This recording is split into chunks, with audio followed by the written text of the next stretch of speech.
my best friends in the whole world. You cannot see him. He's going to jump back in the screen here in a second. But his name is Bebe Heitic, and it's an interesting story of that moniker of his. But Bebe is a small town politician, and that's what we care about here. People that want to put their balls on the line and actually go serve their government, their country, serve their local communities. Bebe is a stalwart in Barberton, Ohio. He's been there so long, his feet got roots, baby. Grew up there, the Magic City, and Barberton's colors is purple. Bebe, are you drinking maybe an adult beverage tonight? What color would that adult? Oh, purple. When Bebe hit me up, we were texting beforehand, and he said, "Hey, I want to wear a purple sequin suit." I couldn't have said yes fast enough. I wish I could have just said yes in the air and got it out there. And the man provides. That is gorgeous. That is a Bruce Buffer level purple suit. So Bebe from Barberton, Ohio, real quick, make sure you're following everything we do here. The sit rep when I feel like it, usually 2 or 3 times a month. I try to get home to get this bad boy going, but you know me, I got things. I'm very important. So thanks for coming back with us on this one. We are live right now on the War Room. The War Room is going to be every Friday at 3 p.m. Pacific time, 6 p.m. Eastern time. So you can catch Ben Pappas, Jake Zwig, myself, Nate Cornacchia, you know him as Valhalla VFT. And we also got Jay Dorlius, the man, the myth, the legend, the founder of the Feast. Check us all out. All of the socials are in all the show notes, so you can find us there. I am Aaron from Aaron Loves America. You know me, former PJ. I left Bebe. I can't believe I left Barberton, Bebe. Why would I do that? Well, you left at the wrong time. Now I'm in there. I know. And things are probably a lot less stupid in the town of Barberton. So for everybody out there that doesn't know you or that doesn't have intimate knowledge of Northeast Ohio, man, tell everybody a little bit about yourself. Well, Barberton is just a little suburb outside of Akron. AK Rowdy. 8.5 square miles, 25,000 people. So not exactly your biggest city in the world. Right. And as you alluded to, it's called the Magic City. As a matter of fact, I got a fun one. It's out in the garage, but 23 million license plates in Ohio. Only one says Magics. This guy's. How dude, I got it. I have no idea. I have no idea. Robert Knight, I want to give you a special shout out from the chat. He literally typed in Barbertucky. Robert Knight, that is a very, very nuanced word to put in there. So I just want to say shout out. Welcome. Thanks. What's up, man? So, baby, you decided, man, we grew up. We went to high school together. We were best friends. We took the longest, straightest road in the history of the planet many times together after some shakes from, it's called Rallies in Ohio. It's not called Checkers. It's the same fast food company. But, yes, man, some milkshakes, some high school shenanigans. But you ended up finding yourself the very first conservative councilman, elected in Barberton in 40 years. How did you make your move into small town politics in a small town in Ohio? Well, I got involved. I started not liking what I saw. And the only way to make change is be change. So in 17, I just said, hell with it, I'm going to throw my hat in the ring there. No Republican in 40 years came within 40% of ever taking a council seat. But I put the work in. I met the people, talked to people. They know me. They know I do plenty of good for the city. I care about the city. And in 17, I lost by 3%. And I said, 3% of 25,000. I'm not good at public math, but that's a couple hundred votes, man. Like you were almost there. And I said, 40% was the closest. I came within 3. And I said, I think I might have another run in me. Well, it just so happened that the Democratic machine that is Summit County and was Barberton decided the guy that beat me 2 months after he was sworn in, somebody resigned from the county council and they appointed him to county council, which created a vacancy, which the Democrats obviously appointed another Democrat. But according to our charter, at the midway point, it had to be an elected office. So 2 years later in 19, I didn't look at it as, okay, I've got to beat this guy. I looked at it as, how do I make up 3.5%? So in 19, I won by 52 votes. I won by 1.5% and became, now I will say this. A fellow Republican, Justin Greer, ran the same year for Ward 1. We both won at the same time, but I always give him shit because I was elected over and appointed, so I was sworn in as soon as the election was certified. So I took office December 11th. He had to wait till January 2nd. So I always say I was the first Republican sworn in to the council since 1979, and I hold that over his head. You absolutely should. That's a good that's something good to have on one of your bros that you can hit him in the group chat every now and again. So you started in 19. Now I seem to remember that was a pretty volatile time in America, and there was this thing. What was it called? Oh yeah, COVID. So you actually took elected office right as COVID was starting to be hot and heavy. And for people that aren't tracking, Ohio has just recently turned red. Like it's just recently started its move towards conservatism, as the rest of the country did. Every single county in America, as a matter of fact, Democrats didn't win one county in this last general election. It's been moving that way for a while. What were some of the challenges that you immediately took on in this newly elected position? The biggest challenge is government itself, especially COVID exposed a lot of things, because next thing you know, you had to do remote remote meetings, you couldn't be in person in council, all this stuff. But the problem lies with, city charters, state ORC codes, everything aren't modern. So next thing you know, Columbus is scrambling to allow virtual meetings, which aren't in charters. You had to meet in person. So until they did something, we were meeting at the YMCA in tables, 6 feet apart, masks and all that. I threatened to wear a Mardi Gras mask because they said it had to cover your nose, mouth, and chin. I said, I have full Venetian masks. I'll wear this. If you are making a circus, I'll be the ringleader. I don't give a damn. That's fantastic. And as you got in there, like obviously you had to feel not attacked, because that's words that we don't use, right? Like words aren't violence. People saying they don't agree with your ideas is not attacking you. But I mean, you were alone on an island. Like you had very few people that were in your small circle that at least shared the same ideas, values, morals, ethics, principles that you did. What were some of those early challenges being the one person alone, the sole conservative that was out there in this overtly liberal sort of area? Well, like I said, Justin Greer was sworn in after me. So out of 8, there were 2 of us. Oh, good. A fourth. Well, there's 8 counselors and a president. The 8 counselors, the supermajority rules are 6-2. So we didn't have too much clout there. Right. But fortunately for us, 2 years later in 2021, we really had to turn some tides there. So in order to get kind of noise, we had to recruit people. We had to get other people in office. And Sean Jaber, colloquially known as Rocky, he was elected to Ward 4. So now that gave us a little bit more oomph to stop emergency languages, to block supermajorities, but it wasn't good enough. So riding that wave in 23, so in 19, 2 of us were elected, 2 Republicans for the first time in 40 years. Fast forward 4 years after I'm in office, all these Republicans that we've recruited, that showed gumption, that cared for the city, stepped forward.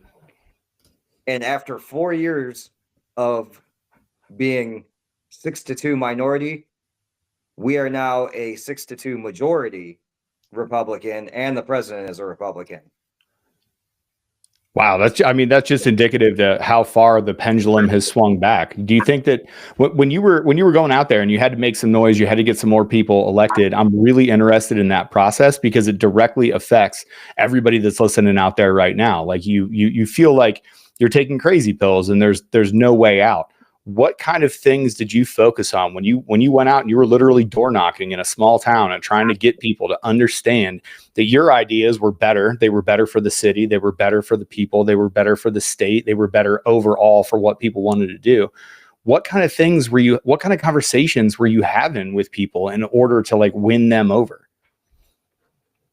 Well, so you had to have a mix of the certain Republican side, but you also had to understand that some of them were still going to be diehard. I'm voting for whoever has a D next to their name, no matter what. And you still had to win them over.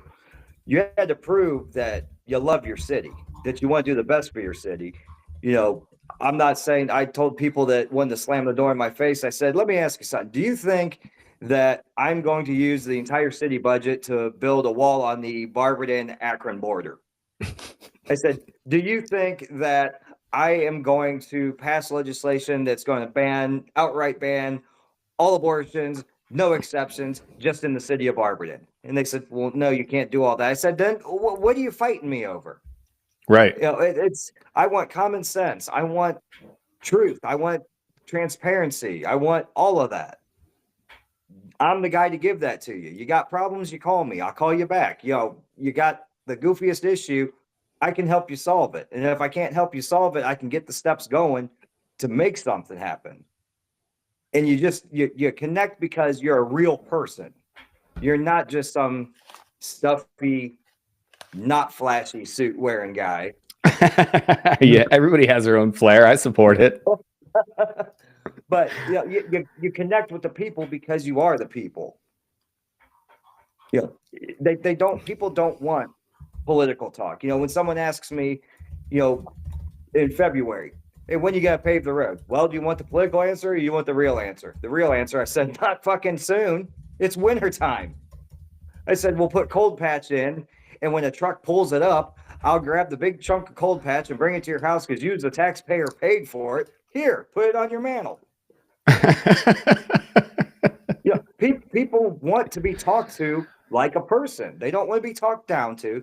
They don't want to be told how to think. They want to be heard, understood, and talked to like a real person. And that's something that we've preached, that we are above party because we care. We just happen to be Republican, and people connect to it. Yeah. You know, What are some nowadays it doesn't hurt that the Democrat Party is kind of getting goofy on us. I mean, I'm not saying there's not goofballs on our side. Sure, Lord right. knows. I mean, if you want to have a crazy contest, we can go back and forth on both sides. Yeah, absolutely. When you finally broke through that initial resistance, right? When you're having these talks with people and you finally get them to have a real conversation with you, when did you know you had them? Like when you were having these talks and you were like, listen, I care about a small government. I care about transparency and what we spend. I don't want to follow party lines on things. I want to be here for the constituents. What were some of those indicators for you where you were having this conversation? You were like, oh, got them. I know exactly what's going on. You can see it in their eyes. Their eyes get wide when they make their decision. They give you and there it is. And it's like you know you've got them for a vote, but you got them for more than a vote. You got them for somebody that wants you to represent them. And that's what it's about. And so many people get up to these higher levels and forget that it's about people. And when you stop looking at people to help people, get out of office. Man, I agree. I 100% agree. And obviously that message resonated with people going from the first, Republican councilman in 40 years to getting, your boy got in there a month later. So you got him by a solid 45 days there. So good job. You won. That's a win. But now we're talking about, there's a Republican president. It's a 6-2 supermajority in favor of conservatism and Republicans in that town. And it sounded like you guys have stayed with the same messaging. What have you guys been able to get done that has been positive for those constituents? Well, the first thing is being able to have a majority and a supermajority for the first time in, I couldn't tell you how long. When the mayor sent us his budget, we chopped it. We had enough votes to amend it, to chop it, to cut spending, to cut things that we viewed as waste. And we had the votes to do it. And in Ohio, a city budget has to be passed by March 31st or you're out of compliance. So the last meeting before that is when we just started firing off amendments, slashing here, slashing there. It's like, no, this is unnecessary. You want 75,000 for this, we're cutting 50,000 out of it. Just back and forth. And, some people looked at us in shock and it was like, no, we have the power now and we're not rubber stampers. We're going to go in, look at what's good for the people, what's good for the city. And if we don't feel it is, we're the ones that represent the people. So if we don't feel it's appropriate spending, gone. What a crazy concept. You're a representative republic. You actually do what the people are asking you to do. You guys cut the budget. That first time that you cut the budget and people started realizing, oh crap, You know, there's a distinct, you know, political class of people out there that are the nothing ever happens people, right? Nothing is ever enough for them. They're just like, oh, these elected officials, they do absolutely nothing. When you had that very first output, when you had that very first time that you were like, no, we saved X amount of dollars in the budget because we know what the rules are and we have the levers of power and we're going to use them. What was the response from the constituency? They liked it. They liked seeing that we were taking control of the purse. You know, that all the things that they gripe about, you know, all the miscellaneous things that they see, it wasn't necessarily that they liked the fact that we were slashing, which obviously people do like when you slash city budgets and government budgets because it's all bloated on every level. Every single one, yeah. But more importantly, what they saw when we fired off 5 or 6 amendments slashing everything was that we were paying attention, that we were going through the budget, that we were meticulous in our budget hearings, that we were just spot on and into it, that we could do those kind of amendments. So after that first one, political credibility, political clout, they say that you stack credibility until your first fuck up, right? And then it's completely gone. Mm-hmm. But you had a considerable amount of political credibility after that first one. So the constituents loved it. You were able to get these bills passed. You were able to slash the budget. Everybody loves it. You know, there's the very, very vocal minority, especially when you put it in the context of Doge, that are just absolutely beside themselves and they will actually defend like wasteful government spending. You probably had a lot of political leverage after that first output. What did you guys use that to springboard into? What are some of the other things? Because I guarantee as you start peeling back the layer, the budget money is always the first thing, right? It's why President Trump and his new admin went after the funding first. And it's simple warfare, right? Like everybody that comes to us for a bunch of special operators that know how to conduct warfare. Well, the first thing that you do is you take away your enemy's logistical chain. You cut away their funding, you cut away their ability to support themselves. That's why Trump focused so hard and he renamed the USDS, the United States Digital Service that was enacted by Obama. He just gave it a different name, the US Doge Service. And he used it to go after the logistical side, the funding side of a lot of these other NGOs. Now, for you, it was on a smaller scale. But as you took away that funding, and I guarantee that the entrenched Democratic, blob or, group of folks that were there that resisted what you guys were doing, they had to be on their heels a little bit and be like, oh crap, it's a new game. What did you guys, once you guys had them on your heels, what'd you do next? Kept our noses down and kept working for the people. We weren't gloating about anything. We weren't pounding our chests about anything. We did what we did. We felt it was the right thing to do by the people. And we moved on to the next right thing to do for the people.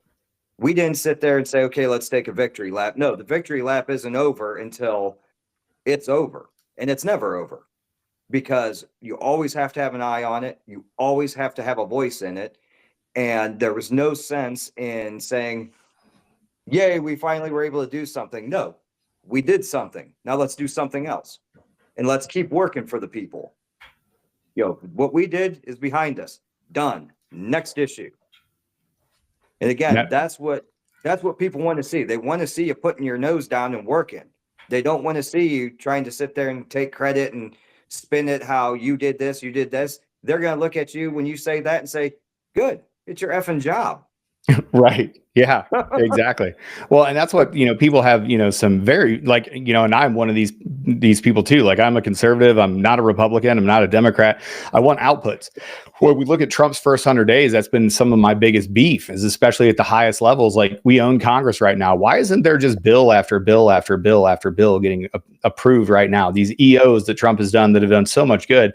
Why aren't we turning those things into legislation? That's a constant question that I've been asking throughout these first 100 days. Nate Valhalla, VFT, here on the channel, he asks a lot of the same questions too. He's not quite in the nothing ever happens camp, but he's like, dude, where is the legislation coming out of this? So just from that legislation question, like you guys seizing that political momentum and making sure that you guys were continually giving outputs, because that's what the representative republic, that's what you're meant to do. You're meant to do a job. What are some of those other things that you guys have been able to get across the finish line that you're like, fuck yeah, next problem? Well, we're getting ready to move City Hall into what was formerly, and you would know this, I'm sure a lot of your listeners wouldn't, but the old First Merit building downtown. Oh, hell yeah. City Hall's moving into there, and the current City Hall is going to be left to the police, the court, and the law department, so they can spread out and actually, do court and law and enforcement and keep our communities safe without, I mean, for instance, that elevator in there, Yeah. they're transporting prisoners in the same elevator as the victims. Yeah. I mean, George Assad shot a guy that sued him in the elevator back in the 80s. It's That's so fantastic. So in that first marriage, didn't that used to be a bar? Was last time I was there? no, Didn't I go that's that big tower right across from McDonald's there. Oh, got it. Yeah. Okay. Yeah. That would be true Barberton nature to move it into a place that is still a bar. That'd be fantastic. That'd be great. The big vault downstairs. So what's next on the horizon, man? We're going to get into some emerging political topics here. We're going to talk about the culture of America next. But as you're looking at it, first of all, are there terms for councilmen? I'm completely blind to how that works. Not yet, but it's funny you mentioned that, because when we talk about doing the will of the people and modernizing things and updating things, I'm kidding you not. We're probably going to send this year to the ballot at least 10 charter amendments to rein in some of the missteps of government and let the people vote on how they want their government to be run. And one of those is going to be term limits. That is a big move. That speaks to your character, that you are literally trying to put in an amendment to work yourself right out of a job. That's what public service is about, dude. That's awesome. Yeah, and there are certain things in the charter that are old, and it's one of those things where just because it's the way it's always done, it's 2025, baby. It's time to keep moving. We've got to update things. We've got to do some things have outlived their usefulness, but it's still embedded in your charter, so you have to. So it's like, okay, we'll send it to the people. They will say how they want their government run. If they agree with the change, they'll vote for it. If they don't, then they don't. And I'll respect any way they vote. That's fantastic. Like the fact that you will actually, like, no kidding, work yourself out of a job, that isn't seen anywhere. How is that being received? Like, are people excited about it? Obviously you said represent the will of the people. That's what they wanted. I have full confidence it'll pass by quite a large margin. And being a small city, we're not immune to what goes on at the federal and state levels. So through the group of us, we've come up with, because they're 4-year terms for council and mayor. Mayor would be on there for term limits too. Mm-hmm. They're 4-year terms. So we're going to propose 3 consecutive terms. So it'd be 12 years. Because one of the problems we ran into was, and I know you remember Norton Avenue, right down the stadium by the college streets and all that. Lived right off of it, baby. And to give you an example, and Trump said this in one of his State of the Union addresses in his first term, it shouldn't take 10 years to build a road. We lived that because we got federal money, $9 million to reconstruct that road. From the day we were awarded that money to the day the Fed released the money to us was 9 years. Why? Why? That's how the federal government works. And here's a fun one that a lot of people don't realize is the day it got awarded and that road was going to shit really fast, any dollar we spent on that road until they released the money would have been deducted from the 9 million, because they would have said, no, you already spent this, so you don't need it. So if we would have had to plug in $500,000 repairing it for potholes and chuck holes and all that over that time, they would have gave us 8.5 and not 9, because they said you'd already invested $500,000 in it. We need a government so small that they can't do things like that, and so efficient that we don't need all that money to fund it. That's just a personal opinion of mine. Right. So small you can barely see it. So efficient you barely pay for it. That's absolutely, I would freaking love that. So you kind of talked about the impact from federal and state level on to the local level where you're working now. Man, let's transition real quick into Trump's 100 days. Obviously, you're a Republican. Obviously, you align with that side of the aisle. How did you feel this first 100 days went? Up and down. Yeah. Up and down. Some of the downs, some of the downs are not totally downs, but at least they're invoking a conversation. the birthright citizenship thing. It's pretty clear in the Constitution, but it invoked a conversation. Right. Is it really that clear? Does this need changed? That, there's things that, again, some things have outlived their usefulness. Did this need to be more well defined? The questions came up. I'll tell you one good thing he did, because at first I thought he was out of his damn mind. Turned out I really like him, but Rubio's really impressed me.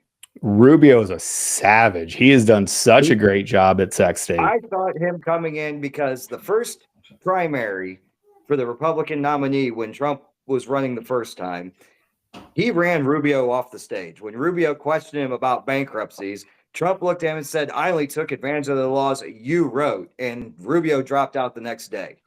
Yep. And when he appointed him, I'm sitting there thinking, I don't know about this little guy. I don't know, but man, he's impressed me. Yeah. What are some other cabinet picks? So right now, like, call it whatever you want, right? The conservative movement, MAGA, Trump world, whatever. He's had some great, like Trump 2.0 is remarkably different than Trump 1.0. Susie Wiles, his chief of staff, is an absolute killer. If you guys have anything to say about Trump 2.0, it's Susie Wiles. She's driving that train. And it looks like she learned all of her lessons. She's been on Team Trump since Trump 1.0, and she was heavily engaged with him in the 4-year period where he wasn't the president. What are some other good picks when we talk about these teams? Who are some other people that have impressed you with their picks in Trump 2.0? I'll tell you my two absolute favorites, in neither order, but Kristi Noem. I think she's doing so much behind the scenes that nobody can even keep up with her. And I'll tell you, the hammer, the biggest one that I think is going to make the most impact that you're not going to see about. You only see him just during the hearings. But he's going to be just the best. Kash Patel is going to restore a whole lot of order, and the bad thing with his job, he's going to do a damn good job. He's going to restore a lot of great things, and he's not going to get credit just because of his position. It's not a glamorous position. He'll never see the credit for it because he's not that guy. He's not the guy that wants to go out in front of the camera and showboat and say, we're doing this, we're doing that. Again, man of the people, wants to do his job and do it right. Yeah, absolutely. Cash's book, it's I got it right here, actually. It's called Government Gangsters. Here it is. Government Gangsters by Kash Patel. If you guys want to learn about like the deep state and how these people do these things in government, go read Kash Patel's book, Government Gangsters. Absolutely fantastic. Came from a small town prosecutor, worked his way up through the DOJ, ended up being one of the lead counsels. He's the one that blew the Russia collusion hoax absolutely wide open. If you guys aren't tracking, they're going to declass everything from both Crossfire Hurricane, which was the spying operation that the FBI leveled against Donald Trump and his supporters. There's a whole bunch of people in there that got wrapped up in that. But the other one that I want you guys to pay attention to is the other operation that they ended up firing Mike Flynn over. It was called Crossfire Razor. So when they have a bunch of these different organizational like missions, they name them different stuff. And if it's along the same lines and they do the same thing in warfare, right? They have Crossfire and they'll put a different thing in there. Hurricane was the overarching investigation. Crossfire Razor was Mike Flynn. Mike Flynn, it's rumored that he's going to come back into the Trump admin and get a position back. When that stuff starts dropping, and Kash Patel is the person to do it. I love that you said Kash when you were starting to kind of like give your wind up there. In my head, I was like, it's Kash Patel. I tend to feel the same way about Kash. He works a lot. I'm going to show this quick video here.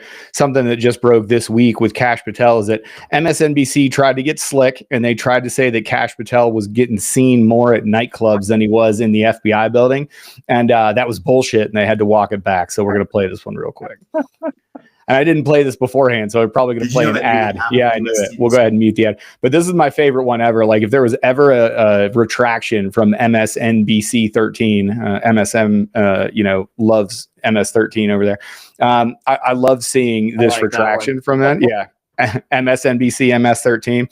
As you watch this video here, Today's show, Frank Figliuzzi was on that morning during this hour discussing the work of administration officials. At the end of that segment, Figliuzzi said that FBI Director Kash Patel has reportedly been more visible at nightclubs than at his office at FBI headquarters. This was a misstatement. We have not verified that claim. We will be I love it. Like they're like, oh, we have not verified that claim. We lied to you. We got caught, and you know what that is, and it's great. You know the way that you kind of framed Kash Patel's work. You know, Dan Bongino got selected. You know, he had the biggest freaking streaming podcast in the world, not named Joe Rogan. He was the #1 streaming show every single day. Dan Bongino had a Secret Service behind him. You know, he was a federal agent. He tried to run in Maryland. He didn't get picked up there. And he was a New York beat cop before that. And people immediately were like, oh, these two unqualified dudes. Dan Bongino had a tweet that was like, hey, just because you guys don't see things that are happening, trust me, you know, there's rumors right now that there's cases for some very high level people getting built out right now. And they're just working in silence, man. They're just in the background. They're doing stuff. That January 6th pipe bomber incident, Dan Bongino is heavy into that incident. That is absolutely going to blow people's minds. You know, that the Jan 6 pipe bomb incident, I don't know how, you know, aware of that story the folks here are, but man, that January 6 pipe bomb. So apparently there was a pipe bomb that was placed. The FBI altered the frame rate in the video that they released. They know they have CCTV of this guy. They can track him from everywhere, like the entire national capital area to include the DNC headquarters. This pipe bomb was placed right out in front of the DNC headquarters. They can track this guy all the way back to his house. We know that they can do it. They found one of the J6 protesters off an earlobe and were able to prosecute them outside of due process, I might add, for most of those Jan 6 protesters. They were able to find somebody off of an earlobe. And you're telling me right now that we can't find a dude that quite obviously placed an explosive device, and Kamala Harris's whole motorcade drove right by it. And then it just went out of the news. She did not, and this is just a rant on mainstream media and the pieces of shit that they are, and MSNBC had to just walk it back right there. But you're telling me Kamala Harris, her entire campaign, the entire 130 days or whatever that she had to campaign, at every single speech, she didn't mention that pipe bomb incident one time.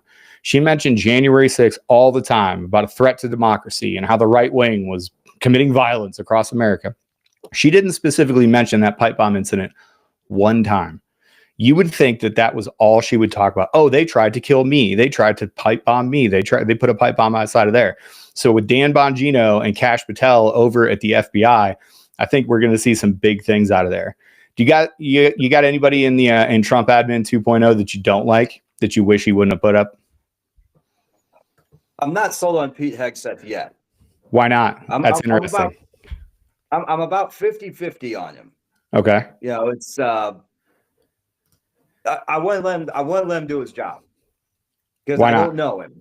Okay. I want to let him do his job because I want him to prove it to me. I don't know him I don't know of him very well. Obviously, I've read some of his background. I'm not sold on him. That's not to say I don't think he shouldn't be there, but I think he's got more of an uphill battle than most people. Right. Did you see how much negative press he got in the first 100 days? They had a great graphic. Oh, gosh, yes. Oh, yeah.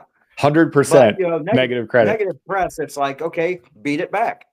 Beat it back. Show me you're capable of the job. And he hasn't shown me he's not capable of the job. But like I said, coming from virtually unknown to mainstream little guy like me, you're going to have to earn it there. And I don't think he's not earning it, but like I said, it's still early. In 2 years, I may say he was the best pick he could have made. In 2 years, I may say he was the worst pick he ever made. But again, I want to let him do his job. When somebody new comes along, you can't just dismiss them right away. You got to say, okay, they're there for a reason. Let's see if they can do the job. So with him, I'm in that stage there. So that's a very like pragmatic and a very logical way to look at it. So for the folks out there that are trying to make sense of this crazy political world and stuff, I want to pull that thread a little bit. When you look at these politicians, these elected officials that are supposed to represent the will of the people, how do you judge their performance? How do you tune out the noise of the mainstream media? And what do you look for those plus ones, minus ones for these people that we've elected to the highest offices? Communication. Okay. Talk to me. Tell me what's going on. You don't talk to me. You don't tell me what's going on. And human nature is going to be suspicious of you. Just tell me, if there's a bill going on that you don't like, tell me why you don't like it. Just in my office, there's times that I've disagreed with something that was introduced, and I've been talked into it because I didn't see a certain way. But I don't go into it. My first instinct is always, I like it or I don't like it. But if I don't like it, you got to sell me on it. And I have an open mind. Sometimes I change it. If I like something, it's my job to sell it to the people that don't like it. And sometimes it works, sometimes it doesn't. But the key there is always communicating, always showing every side of it. You know, you may have the best idea in the world, you reverse engineer it, and you've caused more problems than you can imagine by trying to solve it. So you just crumple that thing up, throw it away, and say, okay, bad idea. Let's work on the root cause. Right. Well, so many people are just, unwilling to do that, right? Especially when you talk about, hey, if this is bad, tell me why it's bad. And I'm totally willing to change my position on this. You just have to present me with better facts. Present me with your better idea. And if my idea sucks and I can look at it, we had Dan Holloway on the One's Ready podcast. Everybody should follow that bad boy too. But Dan Holloway is a huge advocate of looking at things with a skeptical mind. You can be skeptical. Every time I go into a situation, I've a healthy dose of skepticism, right? But if there's really an idea that I can't seem to get away from, that's how I've changed positions on any number of topics. Is I look at it and I go, wait a second, could I be wrong here? Could I, Dan Holloway often says, look internally. Why am I resistant to this idea? Is it a pre-held bias that I might have? Is it, some prior experience that I might have that informs that bias? But is it a better idea? How do you communicate? How do you message to the people when you think that you have an idea, especially one that you care about deeply, and you don't want to change their mind, but you do want to present them with new information and hope that they get there? What are some things that you do in order to present those facts, those ideas to people to get them on your side? Well, first of all, you have to break down what it is. You tell them what it is that is going to happen, and you tell them how you got there. You tell them from start to finish. Here was the problem. Here were the steps we took. And here's how we looked. You want to show them that you actually did the homework, not say, okay, we're going to criminalize anybody that's got driving with a flat tire. Okay, well, that seems pretty, harsh. Well, we get to this solution because, certain roads are by scrappers, certain things, this, and you walk them through what led to the idea. And then somewhere in that cog, they may find something. And believe me, there's people, not just counselors, there's people that have changed my mind, because in the middle of explaining, they throw something to me that I didn't think of, the opposing side didn't think of. And all of a sudden it's, yeah, you're right. This is not a good idea because it will cause the wrong thing. So when you communicate, you don't just tell them the idea and say all of the blessings of it. You've got to tell people how you got there, why you got there, where the problem started, and how you're trying to solve it. Anybody can just throw a solution out there. Good friend of ours, Paul Risley.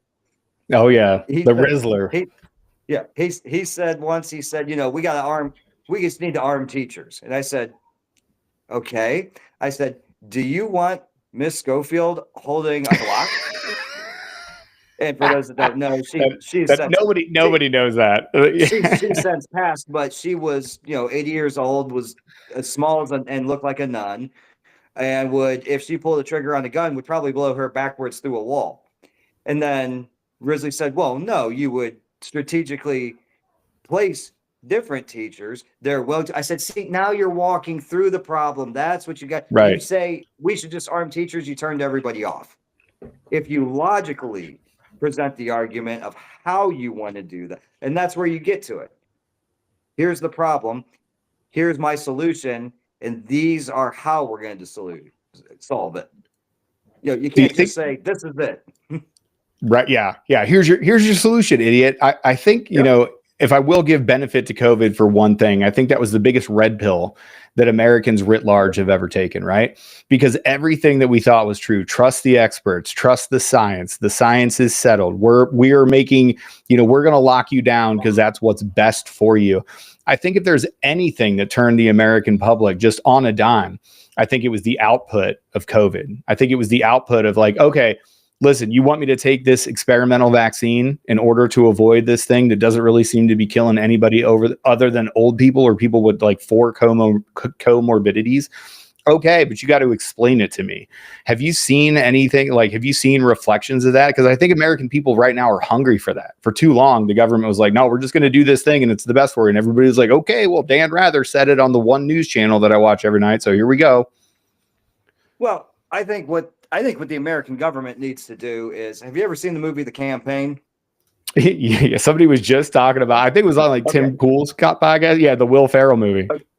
Okay, so he has a great line in it, and they're telling him he's he did this wrong, he did this wrong, he did this wrong, and he looks at everybody and says, "I fucked up." I think that's what the American government needs to eventually just say is, "We fucked up" when it comes to COVID, and just admit it. Admit it. We all know it. Hindsight's always 20/20. We know that there were problems. You have a virus that's never been in humans before. What's the first thing you do? You're in the military. What's called a risk assessment. Who is the most at risk? If you have a new virus that's never been in humans, the goal isn't to stop the spread. You'll never stop the spread. The goal is to mitigate death. The first thing you have to do is, and this is morbid, but it's the truth, you have to accept there will be casualties. So you have to mitigate the casualties. You tell the people that are the worst off at risk, you tell them to stay at home, and you tell the 30-year-old that is in perfect health, continue your life. You're the least, and they say, well, what if I catch it and die? That's why it's called a risk assessment. You have to keep producing to keep the most vulnerable, and that's what we do as Americans. We keep our most vulnerable safe. The healthy should always be looking after the ill. And in COVID, we lost sight of that. We lost sight of the healthiest of our society needs to go out and produce and help protect the people. Our grandma, if she would have caught it when she was alive, she would have been dead in a heartbeat. She was 90 and she already had breathing problems. Those people we need to protect. You and I needed to go about doing life as normal to make sure goods are provided for, services are provided for. They should have activated National Guards and said, if you're at risk, here's a hotline. We'll go get your grocery and medicines and bring them to your door in hazmat suits. We will make sure you're safe. Everybody else, keep doing what you're doing because we've got to protect the vulnerable. And we didn't do that. We just threw once again, what doesn't work, we just threw blankets over everything. Right. The mask thing, they went about the whole wrong way. Americans, we don't like being told what to do. If the governor would have stood up in Ohio with a mask like this and said, guys, we don't know. This is going to suck. Let's try wearing these things for a month. Let's just try it. Everybody pitch in and try it. If it works, we know we have something. If it doesn't, we'll drop it. But let's all pitch in and try something. Humanize yourself. Don't just masks or you don't get into this place. It's like, yeah, dude, I have a very funny story. No, we don't. I was in Washington, right? So, I mean, we were fun story, like 2019, before all this stuff broke, we were doing an avalanche rescue training, right? So we were on a mountain in Oregon. And so it was Mount Hood, like we're going up and skiing up to these avalanche zones and we're doing rescue training and digging people out of snow and stuff. And it's crazy, right? Well, like 2 days into that, dudes started getting sick. Like some dudes got real sick. Like even like our most fit, his name was Chase. Chase, if I was gay, Chase would be my hall pass. Like he's great at his job. He's a good dude. He's good looking. I don't know what to tell you. Chase is amazing. He's great. Absolute stud. You know what I mean? Just gay for a little bit, maybe for one night, maybe just try it out. But only a prince is playing in the background. That's it. Purple rain. I bet he was you know what? I can't say this for sure. Like I actually am friends with his wife. So maybe I do know some inside info, but I bet he's a very giving lover, Chase. You know what I mean? I bet he's very kind. But, he was an absolute stud. Well, it put Chase down hard. I mean, it put Chase I mean, it was so bad. Like I had to tell him he wasn't allowed to train the final day. I was like, hey, here's the deal, dude. You're going to sit in this warm truck. We're going to leave the truck running because fuck the environment. We're going to leave this diesel truck running and we're going to let you sleep, man. Like you are absolutely crushed. But it hit everybody. Like we got this weird respiratory thing where, you know, I was having night sweats and I would wake up and whatever. Well, then like 3 weeks later, the news breaks and they're like, oh yeah, there's this weird thing called coronavirus. And it actually originated somewhere around the Washington state area. Like the first recorded case, I want to say, was in like Seattle, Washington. And we all just kind of looked at each other and we're like, when did that break? January, huh? You said it was here in December though? Because we all looked at each other and we were positive. All of us were like, I am positive that we had COVID on that trip. Like we were the rhesus monkeys that caught that. The frogs. I was following the news before that and I kept seeing it was buried in news sites, but something seemed off because I kept seeing weird news articles in China about this flu that's going around. And next thing you know, they're walling off a city. They're building hospitals out of shipping containers. Right. And I said, that doesn't just happen if there's not a problem. And this was back in November of 19. And I remember even telling the law director of the city, I said, hey, have you seen this? So I said, there's some weird flu where China's mobilizing against its own providence here. And she said, man, I hope that doesn't come to the U.S. Lo and behold. I can't believe it too. It turned out that a bat made out with a pangolin and, a turtle was involved in some weird three-way and then poof, COVID happened. I do want to play this video just because you mentioned it. Like this is what Bebe was talking about here. I fucked up. That is COVID in an absolute nutshell. I fucked up. The crazy thing about that movie is that, the guy that Zach Galifianakis plays, so Zach Galifianakis and Will Ferrell are running against each other in this election. And it was at the time in the zeitgeist, like Will Ferrell plays the Democrat in that movie. And he was just a philanderer. He was like doing coke all the time. Like he was all just like fucked up. And like Zach Galifianakis was just this like hokey, like, well, I just want to do what's best for the country. I just want to do what's best for the people and be a family man. I can't imagine them making that. Like Zach Galifianakis would be like alt-right at this point. Like Hollywood would just turn him into like a trope. He would be like one of the Proud Boys or something. It would be hilarious. I would love to see that. What other national lessons did you learn that actually helped you at the local level? Like when you saw all this stuff breaking, because again, it was just 24/7. It was 365 tickers at the bottom of every freaking screen. You saw these things that people were doing, filling in skate parks in California with sand so that people couldn't be outside to get sunlight. We know that that's retarded now. What are some of those other national level lessons that you took to the local level and found that they were good? Well, to your point on another thing there, Michigan wouldn't let you go fishing. Now, I don't know how many people fish. I don't, but I have been fishing my life. And the whole goal of fishing is to be so far away from the other guy from disturbing the water. It was like, you want social distancing? Fishing is the you don't want to be right next to somebody casting a line. Are you people batshit crazy? Well, yeah, because it came from bats. So you are batshit crazy. But it looked at the local level. It really opened the eyes that the federal level has no clue what the hell they're doing. They only react. They're not proactive. And even when they do react, they react in such a knee-jerk fashion. I don't know how their MCLs aren't torn every time they move. Right. You sit there and you say, okay, well, we're going to give $600 a week for unemployment on top of unemployment benefits, which the whole system there was already screwed because unemployment systems weren't set up. I have a friend that hacked into the Ohio's unemployment computers. They were running their source codes and everything were 20 years old. And they said they couldn't handle 100 people in a week, let alone in a minute. And they never upgraded them. If COVID taught us anything, is that the government is so behind on updating and everything. Well, would they find all the Social Security numbers in a cave? Right. I mean, how far back in time are we? Right. And COVID sped up evolution and technology to everything except the government.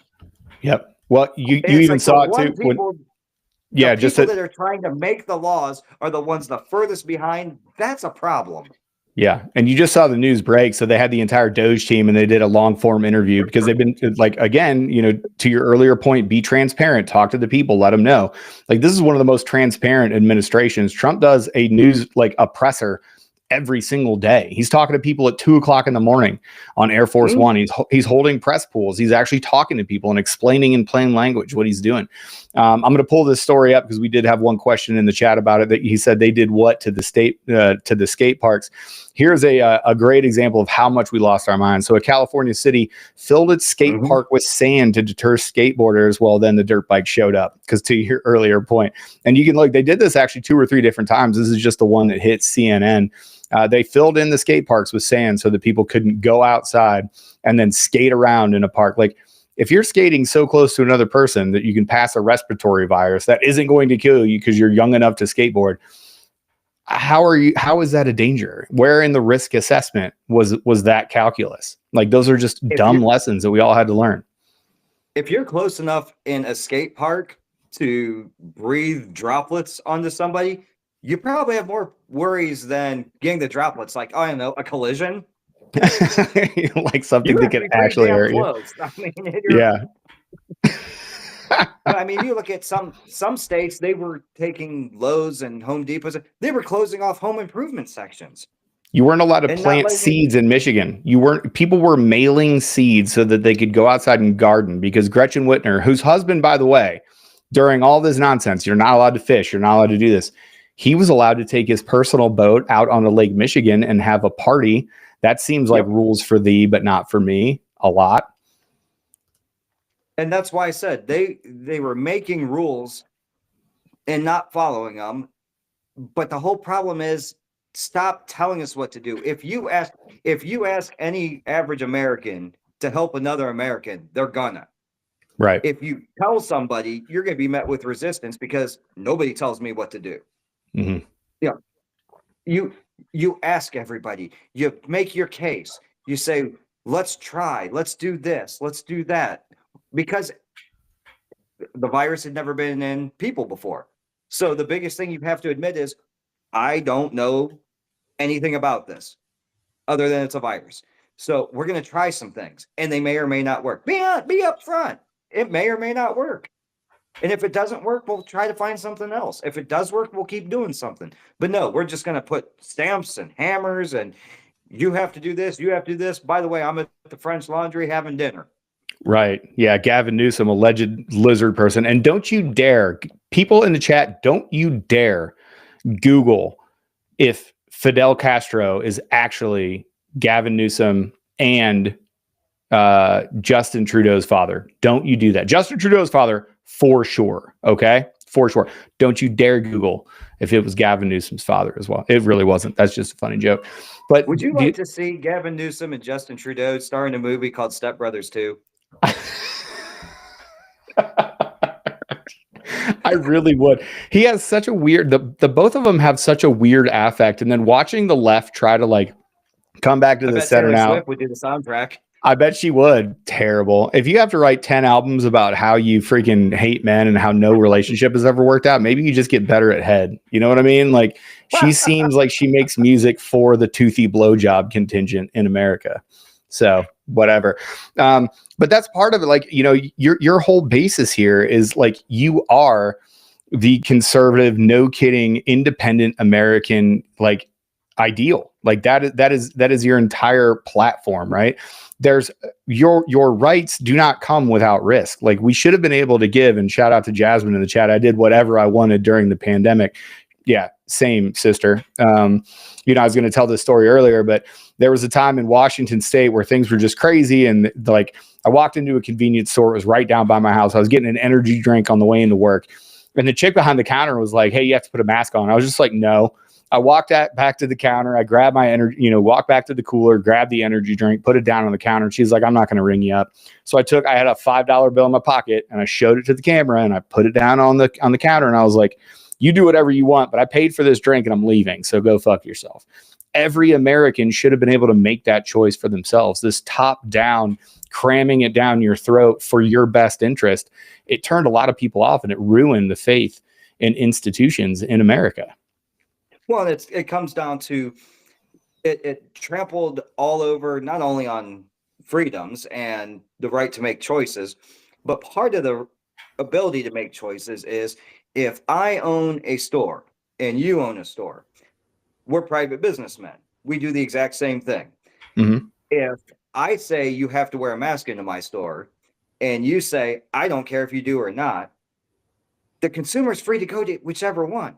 If a consumer says, I'm not going somewhere that just lets anybody breathe, then they're going to go to the one that said you have to wear the mask. If someone says, I don't like those things, I'm going, the free market dictates everything.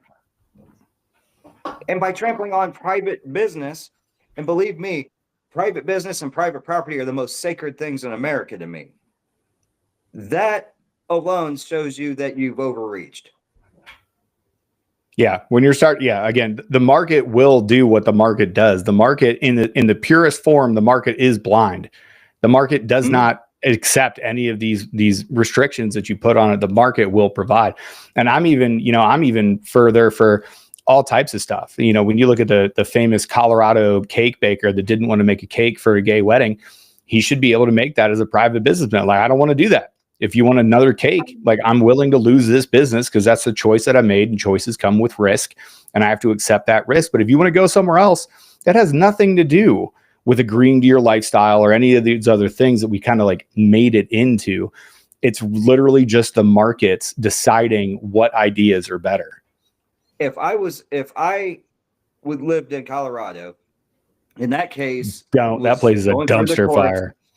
If that place was going through the courts and whatnot about, he should have to make this and that, and that, I would have opened a bakery next door to him with a big banner that said, I will make a cake for any fucking buddy for any fucking thing on earth. Right. And you know what? The market would dictate if I survived and he didn't. Yeah. Sometimes you got to take that business that stands on whatever hill they want to die on and tie it to a tree and shoot it. Consumers hold the gun, not the government. Consumers will choose to go to my bakery that says, I'll make any fucking thing for anybody. You want a penis-shaped cake for your gay wedding? I got you, homie. I'm gonna the biggest, veiniest bastard that you've ever seen. Triumphant. A huge triumphant penis cake for your gay wedding. Congratulations. And you know what? Give me your money. Right. And if the guy next to me that refused to do it goes out of business and I start raking in cash, the market did that to him, not me. Right. Right. So let's talk about hope, man. I am unapologetically white pilled. I am not one of these black pilled guys. I don't think nothing ever happens. I see the outputs of all these things. Even, man, I love that you're not sold on Hegseth yet. I can't wait. I'd love to have a follow-on conversation about, hey man, I think he's doing a good job and I think the outputs are there. But that's the point, is that we have these conversations. So, man, there's hope. When you take the white pill, right? You take the red pill and you see the matrix for what it is. You can take the black pill and you can think that everything is dystopian and that the world's going to fail and America's going to crash and we're not going to make it 300 years. I tend to differ on that. What's your hope, both for the culture of America as we go forward, but also from your very tactical down and in optic? What's your hope for what you think that we can become? I'm hoping that if we learn anything, that yes, we do need some regulations, as much as I hate to say that, but we do need some, because people are people and people will exploit another person if given the opportunity and you're a bad person. So we do need to have some safeguards, but the rails of capitalism are the key to survival. And just as the case with the bakery scenario, capitalism will weed out bad actors. It'll weed out all the naysayers, because pure capitalism is what makes the country run. The more we take the guardrails off, but leave the right ones in place, things like ADA requirements. Yes, you should have ADA requirements, because Federal Trade Commission shouldn't just be able to build a building that half the country can't get into. That's not right. Right. But should you be able to tell somebody how they do business? Absolutely not. Yeah, totally agree, man. So, man, what's next for you? What are you looking to do in Ohio? What do you got on your docket that you really want to push through? And I hope that you can get a whole lot more done before you get those term limits passed. But what are you excited about? Well, I tell you, I turned down running for re-election, so this is my last year. But there's a new fight, and it's not a fight to retain a seat or a fight to try to get in to do better. The more people get entrenched on higher levels, the harder they are to get rid of. You know, Washington, Columbus, out there in Nevada. I apologize. I don't even know what your capital is in Nevada. It's weird. Yeah. Nevada, is it Reno out here? Is it actually the capital seat? Yeah. Whatever it is. All they have in common is one thing. They all got their start somewhere. And I've started preaching because I view some people running for seats this year as bad actors that don't have the people's interests. They only serve their party overlords. It's time to cut the head off the snakes. And it's not going to happen in you and I's lifetime, but it's starting to show its head. All these elderly people in Congress are starting to say, well, I'm not running again, you know, this and that. Finally. But that means somebody's going to replace them. We need to cut the snake at the head at the local levels. And if you don't care about the people and you're just in it to serve party and yourself and all that, don't ever let those people see office at the local level. Kill it before it can start, because the higher they go, the harder it is to get rid of them. And we need everyone, not just Barberton, not just out there in Vegas, not, you know, every city needs to stop and look at every candidate. And some of them are Democrats that are good. But if they don't give a damn at the local level, if you let them in, they're only going to rise. And the higher they get, it's too hard to get rid of them. So we've got to stop those people before they can start. Yeah, man, I totally agree. So as a guy that actually did what you're supposed to do as a public servant, you actually engaged in your local environment and you actually got to the highest of heights, man. You're a damn councilman in Barberton, Ohio. You can't possibly go any higher. You were the first one in 40 years. You're a great advocate for conservative causes and an ideology that obviously I align with and I think is best for America. What advice would you have for folks that are looking at getting involved on their local level? Like, how do they start? Where should they go? The first thing you do is start going to your council meetings. Start going. Start asking questions. Start pulling people aside. Start saying, hey, I want to meet with you outside of here. The first thing you got to do, and what I did, was learn the rules. Learn the rules of how your council operates. Learn the rules how your charter operates. Learn all those. From there, you can see, okay, this is why this happens. This is why this happens. Okay, I don't agree how you're doing this. And this is why, and this is the rule that I'm using to show you why. But you start getting involved there. Start volunteering at as many local things as you can. So you get to know the people. I always say this, when there's huge problems, just catastrophes, and I am going to generalize, it's a generalization. It's not true 100% of the time. But what I've always seen is when tragedy strikes,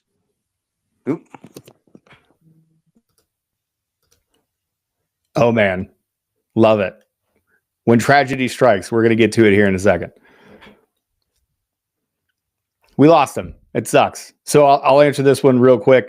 So Anonymous Brown, after you're done with the convo, can we get an Aaron schizo rant about Canada electing yet another commie dick sucker? I love the question.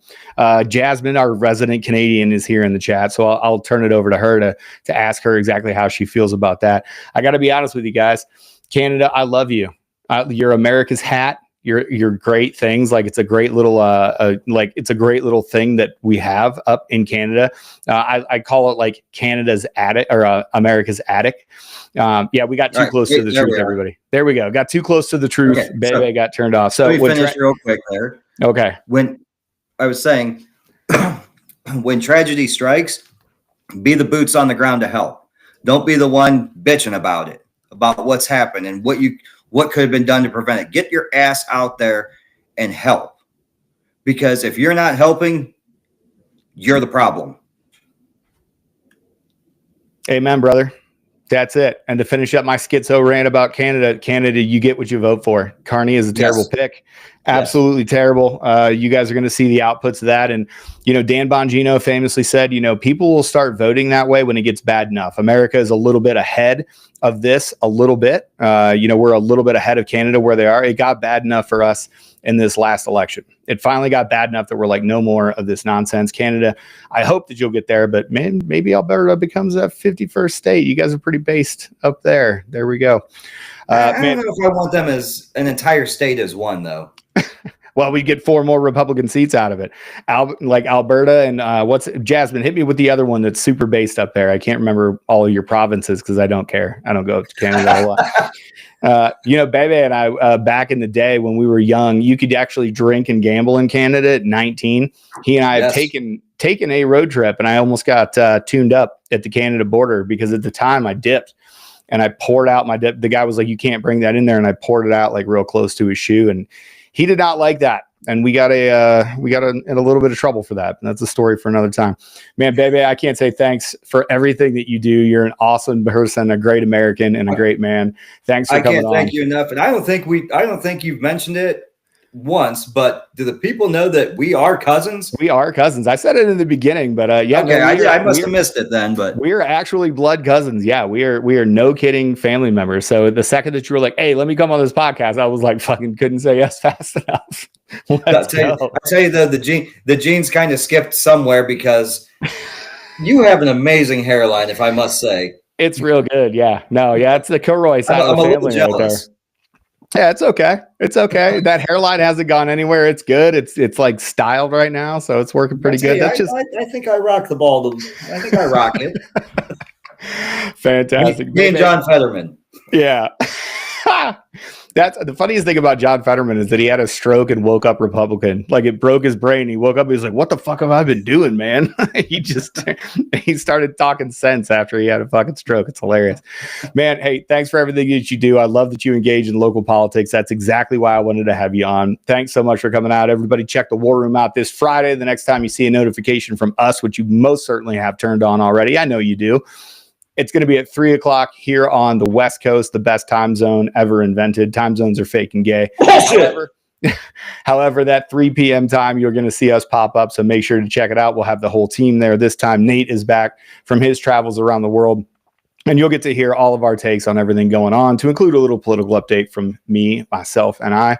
So we'll see you Friday, 3 p.m. Pacific time, 6 p.m. Eastern. Bebe, thanks. I'll leave you to close it. One last thing. A-Love. I don't know if enough people say it, but thank you for your service. Man, you know what? That's a great place to end. I had a mentor of mine that has done way more than I did. I mean, he, like every single named operation that's meant anything in the last 20 years, he was a tier 1 special mission unit operator and a good dude. He's getting ready to retire, and I'll be at his retirement because I love him. He and I had a talk one time. We were a couple beers deep, and I said, "Man, it always makes me feel weird when people say thank you for your service because I never know what to say back." And a lot of veterans say the same thing. And he hit me with something that was so deep. And he goes, "You know what, man? I look at people and I say, you were worth it. Everything that I've done, this country, these people, the citizens of America, you were worth it. So you know what, Bebe? Not just because you're my cousin, not just because we've been lifelong friends, but man, you were worth it. And everybody out there, you were worth it as well." Feels like a good place. Appreciate it. We'll see you next time on the War Room, everybody.